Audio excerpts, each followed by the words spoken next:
Evening folks, it's Ecology Matters again. I'm Pat. And I'm Jeanette.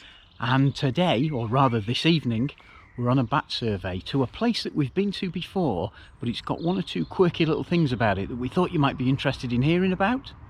So let us take you on a journey around the building and its surroundings and show you what's going on. Sounds good? Always sounds good. Okay, let's head off. See you in just a minute.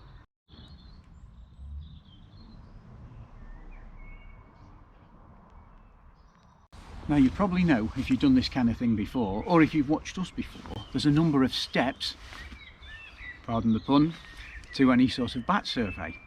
Tonight's no different. We've got a few different things we need to do before we start. We're checking the outside of the building.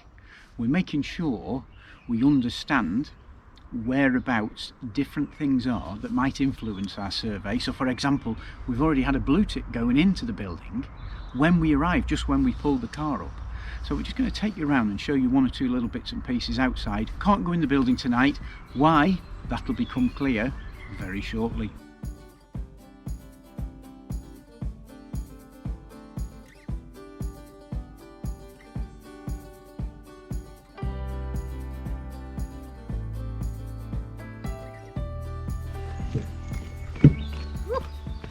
Bit of a dodgy step there. Okay, so we've scoped the building, we've had a quick look around. It's quite an interesting building because it's been built on over time. There's old parts to the building, but there's an old barn, we'll show you that in a minute. And then these places here have been built on and added to. There's rendered walls, there's stone walls, there's gable ends. There's even some boards that have been put on to prevent people from getting in. One thing that's worth bearing in mind is these old buildings, or these abandoned buildings, as they start to deteriorate, they actually can become better for bats than they were before they started. Take this bit here. They've fastened on some bits and pieces here, a piece of OSB, to protect the building against unwanted visitors, let's say. But in actual fact, the way it's been fastened on has left smaller, more suitable gaps for the bats to use, rather than a whacking big hole that was here before. You might be stopping the vandals, but you might actually be encouraging the bats at the same time. If you're doing this type of survey, that's something that's well worth looking at, just in case. So Jeanette's just checking out this garden area of the building that we're looking at. Now, one thing that's happened here is that we did recommend that some of the trees and things in the garden could be removed outside the nesting season. We'd already checked them to make sure there were no other issues, but unfortunately, despite our advice, all that material that's been cut down has been piled up and left here, creating potentially yet another issue that may need to be addressed in terms of things like nesting birds and shelter for other species, possibly like reptiles. Again, worth bearing in mind, when you give advice, it isn't always followed to the letter. Bit of extra vandalism since our last visit.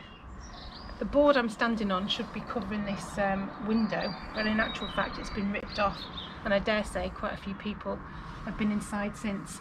We're not going in, not this time anyway, but it just goes to show that you do need to be careful when you're working in places like this. When we came 2 years ago, it wasn't quite in such a bad state as it is now. We have been upstairs and we have done a thorough survey. We've got evidence of a brown long-eared night roost. We'll show you some photos of that.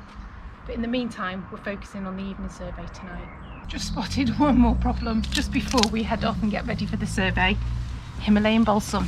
It's everywhere, including just inside the building. Well, Spanish bluebells, Himalayan balsam. Is there anything else to discover? Isn't it interesting, as you look in more detail at all these different sites that we work on, just how many things turn up that could be a bit of a constraint. Hey, can you see these hanging slates on the wall here? This is the gable end, just up here behind me. What a fantastic feature for bats. They're capturing an awful lot of solar energy. In other words, they're getting very, very warm. We know there are bats there because we've seen bats come out on a previous survey. This is going to be the main focus for our attention tonight. We've got people looking at other bits and pieces as well, but we're going to be focusing on this in particular with the infrared cameras. It's quite tall. There's a lot of slates up there, so there's quite a lot to look at. There's also a broken window round the back, which you may see later on. Time to get set up, because we've only got about 3/4 of an hour before sunset, and we'd like to start in plenty of good time. It's 17.8 degrees. It's been one of the hottest days so far. But top tips, folks. It still gets freezing on a bat survey. So I'm going to layer up, get ready, and we'll see you in a few mins. Another top tip, guys. You don't need a chair if you've got the boot of a car. Come on, Pat, let's get this survey underway. Okay, just give me a minute. Okay, going to switch the camera off now because we've got to put our other cameras on so we can have a look at this building. So, just for now, I'm Pat. I'm Jeanette. It's Ecology Matters, and we will see you next time.